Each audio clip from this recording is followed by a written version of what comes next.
What's the first one? The first one is not tipping. Oh, God. I was thinking about that today, too. Hi, I'm Emmy. I'm 2. Welcome to Reminisce, Giggles, and Growing Pains by Mommy and my daddy, Jenn and Brandon Rogers. All right, welcome back to our next episode, and this one's a special one. It was inspired by a comment that was left in our last YouTube video. Thank you for doing that.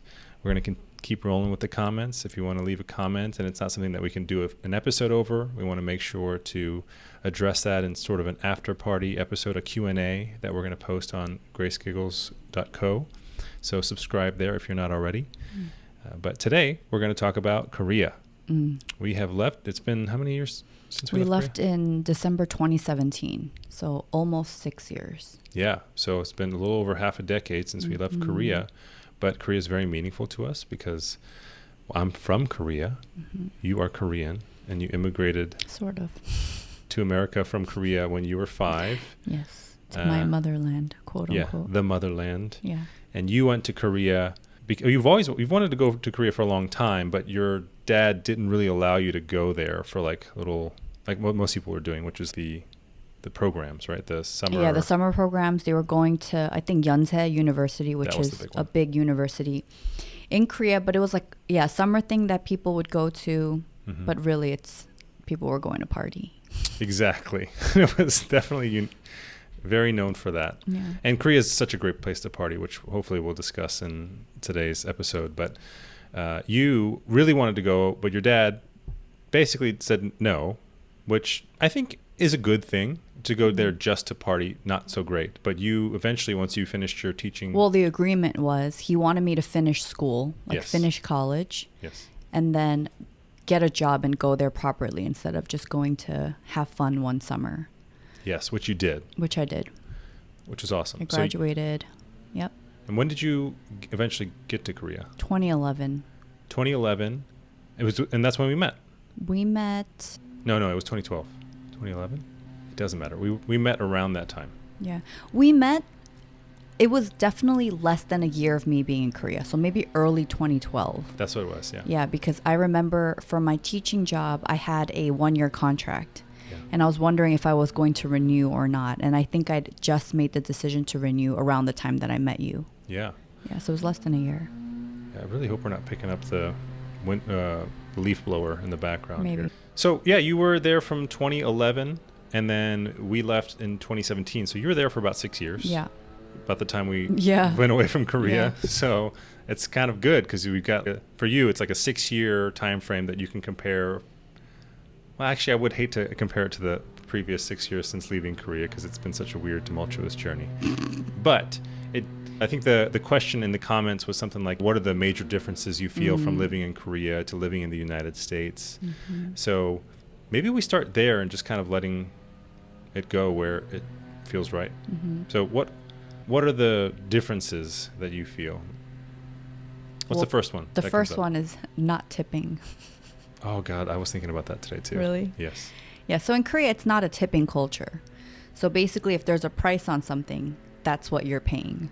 Well, let me add to that. It's a not tipping and not sales tax. Like it's already embedded into the price. So when something costs something, it costs something. Yes. What you see is what you get and what you're paying for. Yeah. What you see is what you pay. Yeah. Yeah. So there's no surprise there. Yeah. It's so funny. I'm gonna butt in here, but I was just thinking about today. The thing that comes to mind first is just that ability to go out and get something, and generally Korean food and just your average fare eating out is a little bit cheaper. If you go with the foreign food, it's much more expensive, but like it's a little cheaper just to go for your Korean food. And I just loved the feeling of being able to have access to everything. I just walk in and I ask for it, and then I pay what I pay, but also it's so efficient. Like in America, this going out thing is like you have to go and you're like, is it a sit down place? Is it not? And if it's a sit down place, I have to sit through it and I have to ask for the bill when the waitress or waiter comes around or whatever. But in Korea, even if it's a sit down place, after you're done, you get up, you go to the register, and you pay. Yeah, there's a couple places in America that does Oh, yeah, and that. then the bell system that they have at restaurants. Oh, my gosh. If you need anything, you don't have to awkwardly wait to flag someone down. You press the bell, and then someone comes to you. Yeah. So yeah, it's so efficient and so efficient. smooth because you just go in and you're plugged in and you get the experience, and they're actually very helpful even though they don't get tips, and then you can call them whenever you want with the bell system, and then when you're ready to go, you just literally get up, go to the register, pay for your food, don't have to have this emotional ickiness about tipping. I was going to say, I want to add to the tipping thing because Brandon and I mean, I'm going to speak for both of us. I feel like we don't have an issue tipping for great service or if we really connect with someone and they seem great. But I think where you and I have more trouble with is if we have a terrible experience with someone, but we're still expected to tip. Otherwise, it looks bad on us. And it's like in Korea, people are doing their jobs really well and they don't get tip and they're still doing their jobs really well. Here, even if you do a terrible job or you're rude to the people that you're serving, it looks bad on the person, right? And a lot of times I'm like, oh, I'll tip because otherwise we're going to look bad. And it's not coming from a good place. Yeah. Right? You know, and I think I would have come in earlier with that caveat, but these days I've been seeing a lot of complaints around it because it has far extended beyond just like the waiter, waitress, like that dining in experience. I mean, every place you go, whether it's takeout or just a cup of coffee, they turn that thing around on you, and it's like suggested super tip. Awkward. And you either pick the ones that they outlined or you have to go and pick a different option. Right. Like input something that's less than the 25% that they might want. I'm taking this coffee to go and no one served me, so now I have to go through all these things to type in 0, 0, 0. Right? That's what I mean by this emotional ickiness. It's very icky. Yeah, it's so, I mean, I get it because oh God, I don't even want to go into that. But that's definitely the thing that I thought of today was how, in Korean, it's 속시원해, like just so internally. It's like freeing. There's no burden. That obligation. Judgment, right? It's very clear. It's clear. So I think it's smart business because I mean, really, that tactic is just like putting so much extra burden and pressure on the consumer, and it's clearly getting to the point where it's affecting society and people are complaining about it. But it would be so cool to have a place that's no tipping. Everything's built into the price, fair wages for our workers. Maybe you're paying a little bit more, but it's not necessary. You know, frankly, now that I'm thinking about it, CarMax is a company that does this. The people that like hate having to go negotiate for a car and this whole used car salesman mindset. I feel like that's the kind of thing that's affecting our eating out experience in America. I'm also thinking, isn't there a restaurant in the H Mart food court, like the beer place? The no tipping bar, No tipping bar. And there's like dollar beers. This is the best. It's really amazing. Yeah. It's a little bit of Asian, I mean, it's not only Asian culture, but it's a little bit of Asian culture coming at you. So I do appreciate that. But yes, that's the number one thing. So I love that. Thank you for letting me take over that whole thing. No, I mean, I'm sure you would have had a lot to add to that. Yeah. I want to say the other thing that came up for me is just the amount of space, particularly when it comes to parking, right? I remember even when we were living in Korea and every time we'd come visit the States, anytime you pulled up into like a Target parking lot or any parking lot, I feel like I can park 2 cars in one spot. Like there's just so much room versus in Korea, everything is so tight. But to that, I will say, I feel like if you're a great parker in Korea, that's why I think you're a great parker. You're so used to, I remember like, even when we were dating, being in your car, every time you would attempt to park somewhere, I would just clench my fist because everything was so tight. And you would just go in there, no problem. I'm not used to that. I used to think if you can drive in New York City, then you can drive anywhere. But I feel like if you could drive in Seoul and you can park in Seoul, you're probably a pretty good driver parker. Yeah, definitely. I mean, I remember, that's how I would learn is I'd have to park because my parents, in Korea, it's very common to have parking underground. Oh, I just remember something. Go ahead. Yeah, so it's very common because there's obviously it's very densely populated and it's a city, but they have really great underground parking structures. My parents, when I lived with them after I graduated college, don't judge me, this was a financially good move. I lived with them, and it was an older apartment complex before that they did the underground parking stuff. And so parking was really tough, especially if you came home late at night or whatever. It was hard to find parking spots, and when you could find them, you might be able to find this tiny spot with inches to eat, the front and back of the car. Inches, not an exaggeration. Yeah, but it was really good training because I was able to park with very little room. When you said that, I was just reminded. I remember we went to your parents' place and you parked the car. And it's like, yes, there are designated spots, but I remember people parking behind cars perpendicular to them. And I remember one time you got out of your car and you pushed another car. Oh, yeah, that's right. That was so bizarre to me. Oh, yeah. You literally put your hands on someone else's car and you push it to make room for yourself. Like, what if you hit another car in front of that car? Like, how do people take responsibility? Yeah, so what she's talking about is there's designated parking spots, and then what people will do is essentially double park in front of those spots. Or behind them. Yeah, or behind them or whatever. Yeah. I mean, people in Korea typically park backed in. Right. In America, you typically go Okay, so then you need to say that. Yeah. That clarification. That's right. You do. Well, I wouldn't have mentioned it, but you brought it up. So it did remind me of the difference there with the parking is that most people tend to back in. And I think that has to do with space and efficiency and just it's much better to back into parking spots. That is the better way. Yeah. But anyway, so in Korea, almost everyone does that, almost without exception. But yeah, so like, this old apartment complex, essentially to maximize the space, because otherwise not every resident can park. Yeah, you double park in front of them and you leave your car in neutral. And so you can shift the car if you needed to leave. And the other interesting thing is in Korea, and you wouldn't do this in America, but in Korea, everyone has their phone numbers on the dashboard. That's right. Because sometimes, God forbid, like, that arrangement where you're kind of double parking and keeping in neutral is still, there's not enough room to push your car to move out. They need to call you for you to be able to move the car. And that was just sort of a standard accepted practice there. Right. So like, I wouldn't do it in America because once you have that phone number, people are going to be calling you, soliciting you and all that kind of stuff. Imagine you put your hands on someone's car in America. That would not fly. Oh yeah, that too, for sure. I was just going to say, okay, how do you take responsibility? Like, what if you happen to push a car to move it out of the way and you hit another car? And I was thinking, how would the driver take responsibility? I was also reminded that in Korea, almost every car, there's a black box installed. That's right. There's a camera inside your car, right underneath the rear view mirror, that's recording at all times. Right. That's so right. if anyone tries to break into your car or does it record activity in front or just inside the car? I forget. Well, I mean, it's been 6 years, so I would imagine it's doing everything now. Okay. But yeah, even then, I mean, it was recording just about everything. I remember that. So I can't remember the specifics. And that was another standard. It was just in every car. car. Everyone had it. And it was not prohibitively expensive, maybe a couple $100 or whatever. And you kind of needed it. I think insurance, you got dinged if you didn't have it because it helps, helps to find resolutions to disputes and things like that. But this is interesting. Just that I didn't one think thing. We'd go down all these little details based off this question. But there's actually so much to parking that was interesting. Actually, sometimes I wish we had a black box in our car, especially having kids or if I'm parked somewhere that I don't feel safe in. Like that would give me an extra measure of security. Yeah, I've looked into that and the quality here is so not so good. But that is reminding me of a couple of things. Public transportation, so good in Korea.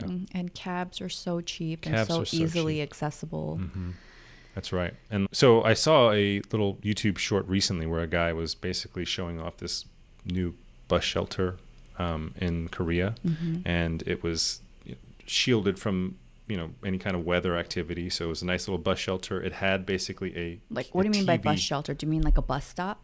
Oh, yeah. It was a bus stop, but it had a shelter for...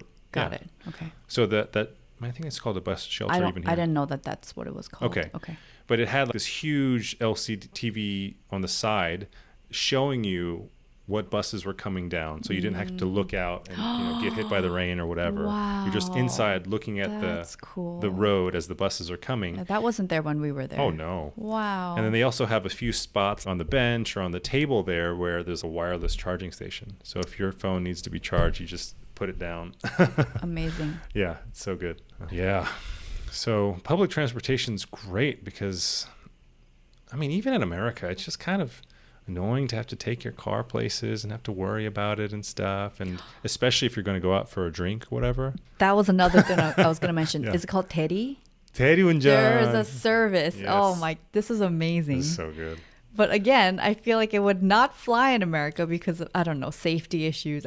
It just liability. But basically, cost. Let's say Brandon and I, we went out on date night and we decided to go somewhere and we drank too much. Yeah. You call someone, you call a service, and then a guy just shows up. Yeah. And he gets into your car. Yeah. And you sit in the back seat and he drives your car home. Yeah. And then you guys just split off. I'm always like, how do they get back to where they need to go after they park your car for you? Yep. And then you often take the same elevator up and it is so good. they go on their way. And it's way cheaper than even getting an Uber here. Oh, yeah. I mean, like, if it's a fairly close proximity, it's like $15, $20. If it's quite far, maybe like $25, $30. I mean, and no tip. No tip, no emotional baggage Teddy assigned. Is crazy. It is such a good system. Oh man. Yeah. Gosh, I miss. Seriously, there's so many options and freedom to be able to go and experience things in a place like that. Oh, it's so good. I miss it. Or at least that aspect of it. What else was I? There was something that came up. Transportation. Oh, here. So it's funny when you were talking about the black box system. One thing that Korea is really good at, and it's so small and simple, but the electronic locks on the doors, right? Like every apartment, it now has an electronic lock. You don't need a key; you just need to remember your code, and it's so much. It's like I've seen them here too, but it's way more high tech in Korea. That's true, and we moved back. Not back because we never lived in the States together. But when we moved to Hawaii after Korea, it was so strange to have to remember to bring keys with us. Yeah. Before we'd leave all the time. You don't need keys. No. And then a lot of times we would walk somewhere or we'd take public transportation or a cab. So we didn't even have car keys with us. Just no keys. Yeah. It's crazy. Oh, I forgot about that. Yeah. But I mean, even when I come see the ones here now, it's still way behind where it was when we left. And so it just feels kind of like even this apartment that we live in now in Austin, we were the first tenants. It was finished last year. And it just, I don't know, still feels so barbaric to have to like put the key in and try to have to do all that. Does it sound like that when it goes in? I don't know. Yeah, maybe. I will say our door is really annoying though, because if we don't close it carefully, it just like shuts really hard and will shake. That's the true. Foundation of our entire apartment. We've waken up our children. Yeah. It's really terrible. Yeah. Oh, I forgot about the number keypad. Yeah, and also not having keys in general. I can't imagine how much Korea has improved with that too. You probably just need Touch ID. Probably Face ID. You just walk in. Oh, you just walk in. They just scan your face. Or like proximity from your phone or something. Or they smell you. Yeah. Welcome home. Yeah. Yeah. That's nuts. I forgot about that. So good. What's another big difference? Okay, well, so here's the thing in America's favor, I think. And let me think about this one. Well, okay, this is more probably just for us Americans that were living abroad. But I remember the thing that we were looking forward to the most was Amazon. Oh, yes. Right? Because in Korea, while the food was more affordable, stuff is more expensive. Yes. I remember when I first came back from college to go work in Korea, and I was thinking, oh great, I'm making money now. I can like spend money on electronics that I really want. And I remember thinking like, oh, Samsung's in Korea, man, it should be cheaper there. But everything I checked was way more expensive than in America, and I was like, how could this be? And eventually I found out it's because Korea is essentially an island, right? Like it's hard. I mean, we experienced the same thing in Maui. Like just regular stuff is more expensive. So yeah, they can set their own price, and they don't have to worry about borders and the fact that when you share a bunch of borders with other countries, there's this competition, with these other countries on who can make the best price. But in Korea, if you're not ordering it from overseas, which can be very cost prohibitive, it's just that extra barrier that leaves out the competition. And so Korea can kind of charge a lot. I mean, even when I was working at Reebok, the same shoes that you could buy in America for $60 would be like over $100.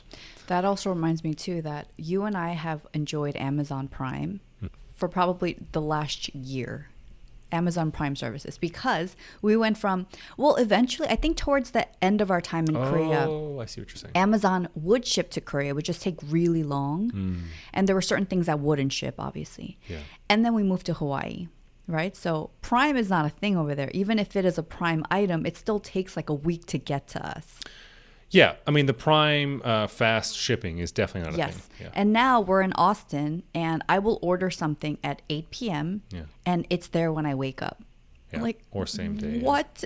Yeah. That was so crazy to me. Yes. It's still crazy to me. It still blows my mind when it's like, overnight, do you want your item at 4 a.m. or 7 a.m. in the morning? Wow, yeah. That is insane. Although in Korea, what's interesting... Okay, so that was the benefit of the pricing. Yes. Is that in Korea, you do have to expect that things are going to be expensive. But apparently Korea is better about that than America. Oh, really? Well, because, I mean, it's a small country. I mean, is it the size of Rhode Island or something like that? Or less? I mean, it's very tiny. A lot of people living on top of each other. So a lot of these things that the driving service, the reason it's so cheap is because there's so much business in such a small radius and ways to transport those drivers around. The same goes for shipping. I mean, gosh, everybody's living on top of each other, so they can do same-day shipping, and it can be more inexpensive. The you have quick more labor. service. Remember quick service Oh, too? and quick service. So, for example, so good. I remember we had to use the service a few times where, let's say, you needed something, like you needed your passport at work. Yep. And I couldn't get to someone. You basically call someone using a service called quick service, and it's usually someone on a motorcycle. They come to your house, you give them the item, and then they take it to wherever it needs to go. So it's same day service for, I forget how much it was. Was it expensive? No, that was also fairly cheap. I mean, if you're doing a lot, it adds up for sure. But like, I don't know, 15, 20 bucks. Same as Teddy. I think they're similar. But yeah, it's in Korea. That was nice. I mean, some states, they regulate, how motorcycles and whatnot can weave through traffic and whatever. But in Korea, it's kind of free for all. It's just a part of the economy. So if you're on a motorcycle, these guys are just zipping around, weaving through traffic, doing whatever they want, and delivering things very quick. I also remembered, to your point earlier, when you were saying how after you got your first job, you're like, oh, now I can buy stuff and go shopping and all that. But most of the things you wanted was from America. Yeah. Same applies for me in terms of skincare and makeup. I tried so hard to get into Korean skincare and makeup, and it just was not for me. And all the brands that I wanted to buy from, they were all in America. And that was pretty inaccessible to me. So thankfully, my mom was so sweet in that if there was something that I really wanted, I would just order it to her house, and then she would send me a package. And that's usually how I got to try out things that I couldn't in Korea. Do you remember? Like beauty products and skincare that I needed? Yeah. So I was just reminded of that, thinking I was in the beauty mecca, right? Yeah. And yet the products around me wasn't anything that I was regularly using or interested in. Yeah. So that was interesting. Yeah, I mean, the Korean style is not for you. And I sometimes wonder if we try to be too cool for school. Not like the Korean makeup brand, but in general, there is a brand called that. But I don't think it was that, though. No. I'm not. Okay, so I'm not saying that the makeup thing was directly that. Yeah. Because I think Korea in general, for many decades, they were mostly fast followers, right? Like, so they see something that's working overseas and they replicate it in Korea. And I think we've kind of gotten to this place now where Korea is starting to do better on a lot of things and starting to innovate in different ways. I mean, I think Korean entertainment and media is an example of that, where, I mean, back in the day, I couldn't care less to watch any kind of Korean show, but now I'm gobbling up Singles Inferno, right? Singles Inferno. Yeah, Singles Inferno, and kind of keeping, well, I guess that's the one show that I do watch. I still remember that one time I went into one of the big Korean department stores. Yeah. And I went to pick up my foundation. It was a Christian Dior foundation that I was using for years. And I go in to get my shade, and the woman there at the counter looked at me like I was crazy. She was like, "We don't sell your shade here. You're too dark." I'm like, what? That was such a shock for me because I wasn't even that dark, Yeah.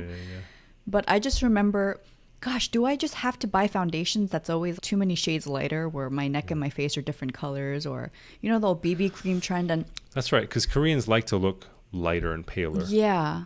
But I don't. I like to look tan. Yeah, and that's definitely not a Korean. That's what I mean. thing. And I'm like, okay, well, even if there was a company that I wanted to try out your foundation, you literally did not cater to my quote unquote dark skin tone, which is hilarious to me because not that dark, but I'm not pale, right? Sure. Yeah. So I think that was a big part of my not really wanting to purchase Korean brands. Yeah, because I was thinking, like, why didn't I like the makeup there? Or like they had certain scents that I didn't like. I don't like scents in my products. Yeah. So anyway, I'm just sharing what's coming up for me as to. Yeah. Well, I mean, I guess that kind of touches on why why we feel, I don't know, the too cool for school thing. Oh yeah, that's right. That's what you said. Yes. There's something there where, you know, it wasn't our tastes back then, which is unfortunate because when I look on when we were doing YouTube, I think people really did enjoy the fact that we were in Korea and kind of being able to live vicariously through us with the different experiences. Like, I mean, it was really cool. You being able to go to now a world famous dance studio that was just so accessible, and they were big then, but they're not anywhere as big as they were now. And even some of these Korean shows, like Physical 100. Oh, that's the other show. 100. Physical 100. A handful of those guys I knew from my days at Reebok, and it was so cool to be able to see that we kind of helped bring that about with the whole fitness thing. But I do feel like maybe we didn't appreciate what we had when we were there. What do you think? Did we not appreciate? I think we appreciated what we appreciated. Okay, so then maybe what I meant was not appreciated, but I wish we had, because it was we did have a unique experience overall, and it was a unique time to be there in Korea. And I wish we could have capitalized on it more. Made more memories, documented more, tried some of the cool, because like even outside now that I'm away from Korea and I'm looking from the outside in and I'm seeing all these new dining experiences and it was happening back then too, and it's definitely much more refined and interesting now, but we had all that. And even just the staples that we used to go to, oh my God, I miss it. When we used to live in the apartment, we went downstairs and we had the soup that just seemed so basic, but like I couldn't. Our last apartment before we left Korea was killer. We were literally in the heart of Gangnam. Yeah. Just walked. I mean, in our building, yes, there were restaurants. Yes. You take the elevator, you go downstairs. There was a bowling alley. Yeah. There were restaurants. There was a club in the basement of our building. Yeah. Oh yeah, full on club. That's right. A little dive bar. We never went to that club. I remember thinking we should go one time before we move out. Yeah. But I remember if you and I would go out for dinner, on our way back, we'd get into our elevator and we'd get into an elevator with a bunch of drunk people. We're going upstairs to go home. They were going downstairs. Yes, that's right. To go clubbing. Yes. That was insane. I mean, I guess that's another big difference is just the accessibility of all the different things. I mean, here we kind of have to like look up the different strip malls or the little plaza areas where they have stuff and try to figure out, well, where do we want to go to do all this? But in Korea, you kind of go to an area and there's just so many options that you can explore in terms of food and activities and shopping. Walking distance from one of my favorite stationery stores. Oh, yeah. Gosh. It was so good. Yeah. I'm like, I wish I could just walk down the street and go walk around there for an hour by myself. I used to do that regularly. Yeah. Just pop in earphones and just walk around. And I didn't even have to buy anything. I just went to go like touch the papers and pens. And it was right there. Muji was across the street. I love Muji. Still love Muji. Yeah. We had all the access to the big restaurants, the mom and pop restaurants, the big stores. I mean, everything was right there. You know, right now though, if we were to go to Korea right now, I think one of the things I'd be most excited for are probably kids' cafes. Because back then, I've been to one or two and they weren't amazing, but I can't imagine how incredible they probably are now. I saw one on Instagram where it looked like you're basically inside an aquarium. Did I show you that one? No. Where there's one side, the parents can sit and like have coffee and there's a huge glass wall. Yeah. And you look onto the other side and your kids are just playing in indoor splash pads and all this stuff. Whoa. So the parents don't get wet. You can still hang out. Oh, I saw that one. Full eyes on your kids. And I was like, wow. I mean, obviously this wasn't applicable to us back then because we didn't have children. Sure. But now I would want to go to Korea to visit stationery stores, eat, and take Emmy and Izzy to all the cool kids cafes. Yeah.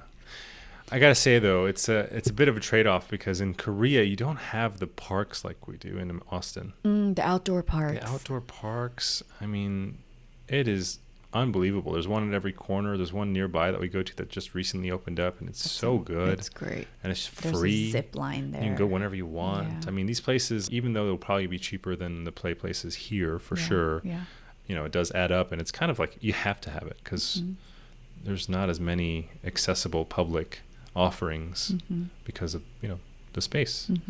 So it kind of has to be privatized. But yeah, I mean, I would definitely love for a visit, like a several month visit to go hit up these places for sure. I would love to go to Korea for 2 months, 2 or 3 months. Shoot. Right.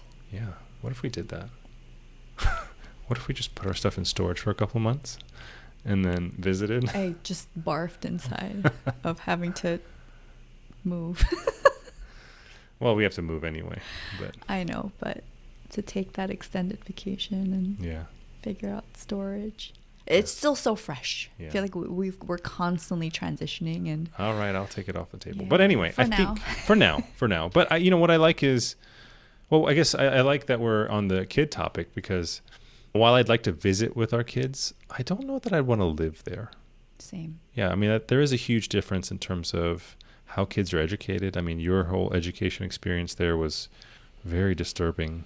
I mean, your school was a great program, but I mean, and it was expensive to go there. It was like college tuition for these preschoolers. Preschool kindergartners. It's ridiculous how expensive and how much money Koreans spend. And it's so sad because Koreans aren't having kids. Like the government has to try to pay people to have more kids, but they're not, because it's this culture of overspending on the kids' education and their future and stuff. And yeah, I mean, it's heartbreaking because these kids are in so many schools and extracurricular activities, and learning English there was so much pressure to do it. Yeah. And so these kids not the preschool kindergarten kids, but a lot of the elementary kids, not a lot, all the elementary school kids would go to Korean elementary school during the day and then come to our private school in the evenings, and they just nonstop with the schoolwork. And God forbid you try to have fun in the classrooms.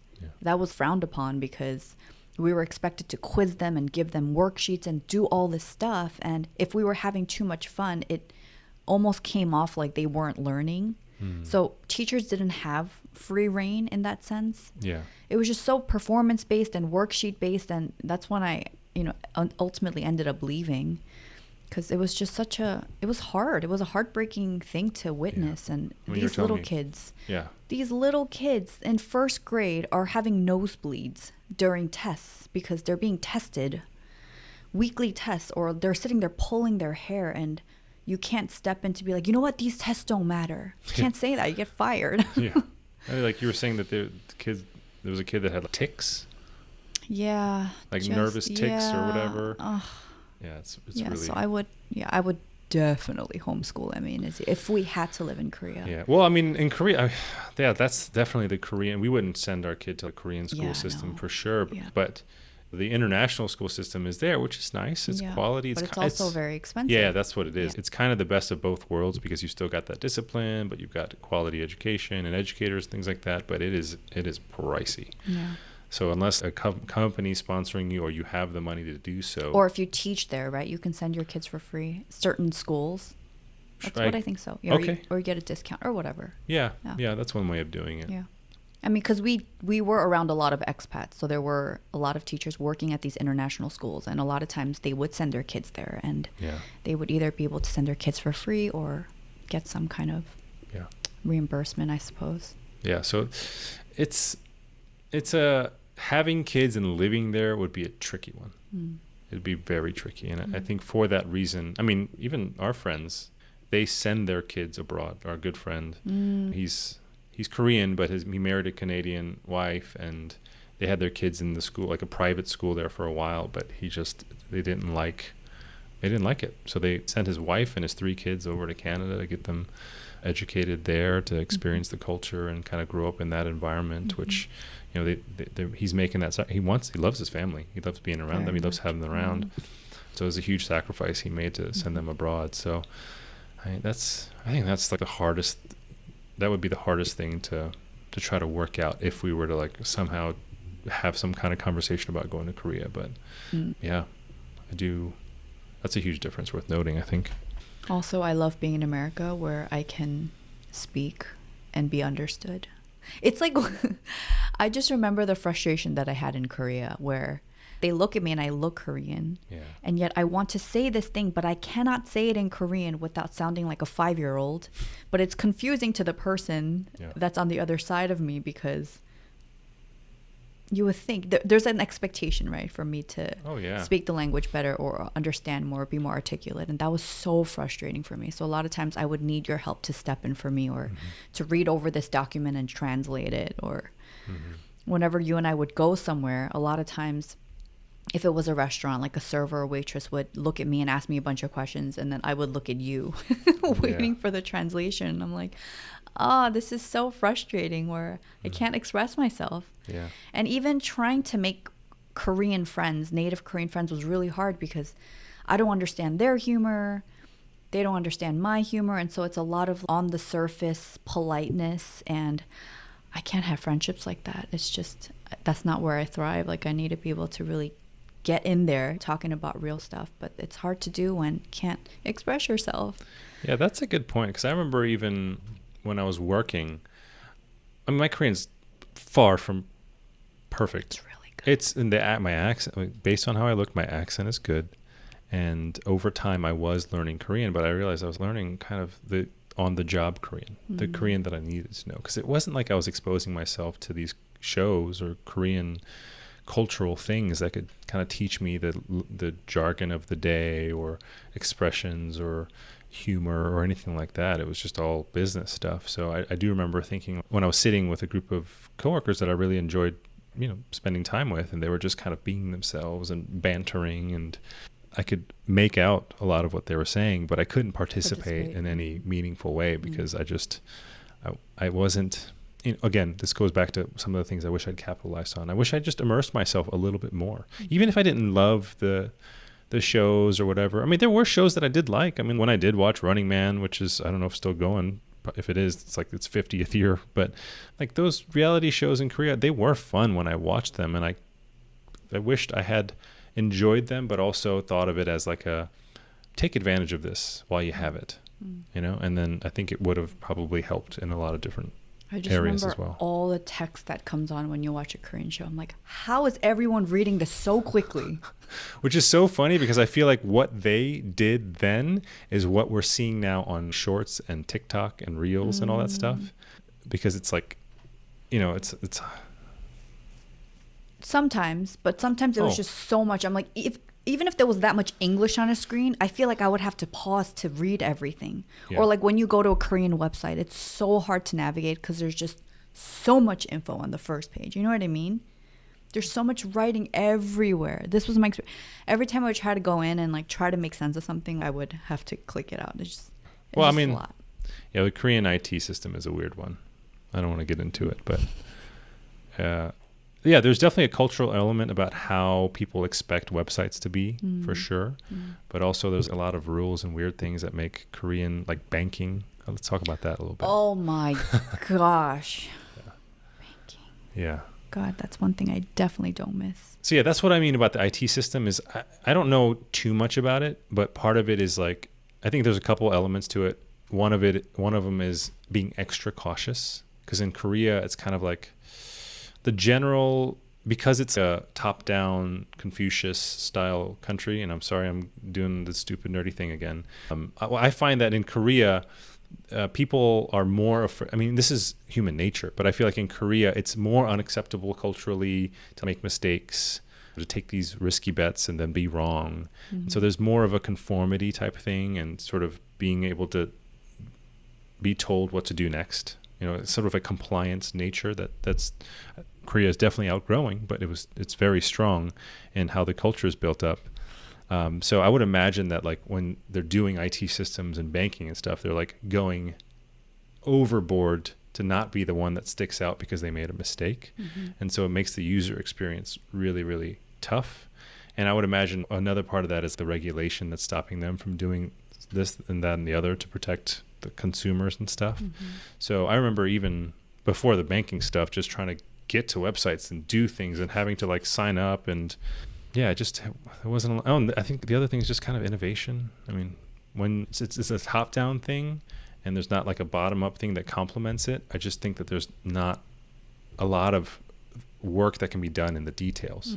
So a lot of times when you're signing up for a login or a website or whatever, in Korea, like it's pretty you have basically a 3-syllable name with 3 characters, and you have your identification number, and so you input it. But then a lot of these, whether it's government or some sort of I can't remember an example, banking systems, when you log into the system, you have to go to the foreign ID section, right? And so when you do the foreign ID and you put your identification number and you input your name, a lot of times it wouldn't go through if they didn't build in the don't let it be case sensitive. If it's generally right, you should accept it. But a lot of these places where if you have the case wrong, it wouldn't accept it. Like your lowercase, uppercase, right or wrong, they wouldn't accept it. If it didn't come out exactly how it showed on your foreign ID, then it wouldn't accept it. I mean, it was a lot of trial and error just to like get a login for some of these things. And when you get the banking thing, then you have to get this like, I don't know. The card that you carry around with all the numbers and symbols. As you're explaining this, the reason I'm making the faces that I am is I'm literally seeing screenshots in my head of the process of doing things. And I'm just rolling my eyes at how painful that was. Yeah. So painful. Yeah. Yeah, and they were getting better about it over the years, where it wasn't so case sensitive and all that stuff. But that was a tough one for sure. Yeah, that was a tough one. Boy, there's a lot. I mean, I feel like we're just kind of scratching at the surface here, and we've already gone for 45 minutes. Oh, I was just also thinking too, paychecks. You only get paid once a month. That's right. So you better make it last. Yeah, right. They know bi-weekly paychecks. Yeah, you get hit once a month.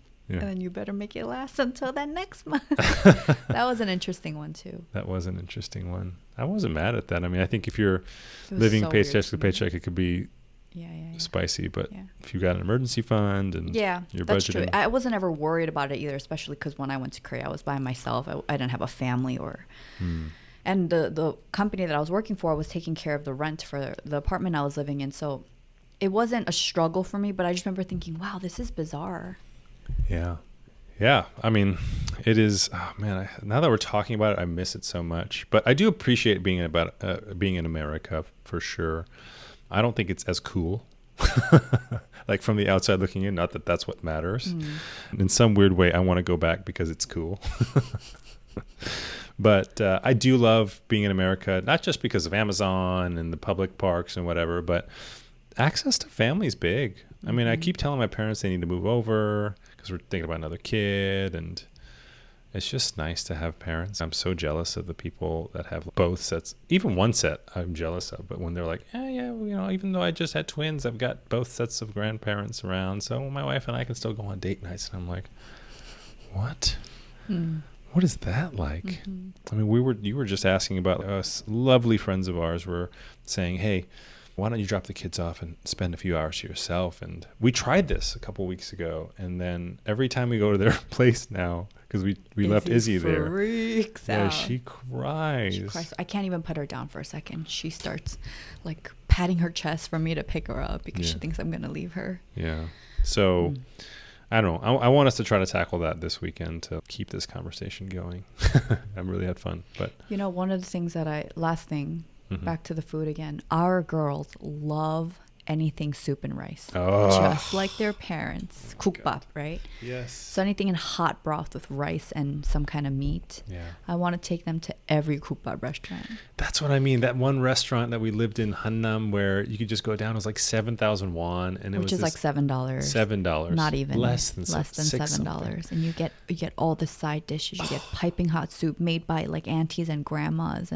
But so good. So good. Yeah. And I couldn't find that. I couldn't find the soup if I wanted to here. Yeah. Price doesn't matter about the price. You just can't find it. So I actually sometimes I have this dream of starting, because my favorite meal is 돼지국밥. It's this pork soup that is from the southern part of Korea. And I just keep thinking like, oh man, I don't want to do a restaurant business, but if I did ever make it, I would want to hire someone that does it really well in Korea, bring them over, teach people how to like make it, and just have like this automated. It doesn't even have to be a restaurant. I want it to just be a vending machine style or kiosk or whatever, where you can just dispense your soup and just have the sides, and then just take it to like the food court area or just take it home. And always have access to jjigae. And then after this magical woman teaches people how to make this soup, she also watches our children in her downtime, right? Whoever this woman is. Well, all the money that we'll be making from it can go towards either having our parents be here or child care. Yeah, if I could go back right now to Korea, I would stationery stores, kids cafes, restaurants for the girls. God, the restaurants. Yeah, those would be my 3 things that I would look forward to the most. Yeah, me too. Well, thanks so much for... It sounds like it's ending on a very depressing note, but I would choose to live in America. At the end of it, especially I in this stage, I would never choose to live in Korea, especially at this stage of our life. But we've always said that our most ideal circumstance is that we're splitting time in 2 places. 3, Maui. Well, okay. Well, I always said. I would say 2 places in a year, but maybe 3 to 5 places on rotation. Oh wow, okay. Very specific. Well, I just came up with it now, but I think that's a good idea because we wouldn't want to move every quarter or every trimester. No, I barely want to go on a trip, having to pack all the stuff for the kids and exactly. It's different now. Exactly. Yeah. So once a year to settle down for half a year, that I think that's doable. But yeah, you're right. There's places that I would want to live. Korea, one of them. Maui, one of them. Probably here now that we're setting down roots. Oh yeah, I love Austin. Yeah. Not New York. Sorry, you New Yorkers out there. I love you, but I hate New York. Anyway, and maybe like an experimental one here and there. I don't know. Yeah, I would want to live in Japan too. Japan. That was always the place that I wanted to live in Japan. Yeah, that's right. I love Japan. We're getting off tangent here, but I really loved this. Thank you so much for the comments. Please subscribe again and leave a comment if you'd like. And yeah, if there's any questions that you ask that can be done in a Q&A, we're going to do that. Yeah, we'll talk about it for 2 hours. Like we always do. Yeah, and it'll be minimally processed and edited, and I don't know if that's going to be better or worse, but yeah, maybe we'll do that. But I love the fact that I always appreciate doing this. I know it's a pain for you to show up, even though it's in the calendar. Even though it's in the calendar, you have weeks to think about it. Why do you have to throw me under the bus? I know, I'm like, there's so many things that I could and need to be doing right now. Yeah, but you enjoy doing it, right? At the end of the day, after it's done? Sure. Okay. All right. I mean, you kind of put me on the spot, so I guess I have to say, I like doing this. What if I said no? What if I said I hate it? Well, if you genuinely mean it, I want you to say it, and then we'd have to reassess what we do here. I don't hate it, but it does take a lot for me to sit down. Yeah. So that's the show, folks. Thank you. I hope you enjoyed it while it lasted, but it may not last longer. No, it but will. we still love you. Yeah, thanks for watching. And thanks for watching. Bye. Bye.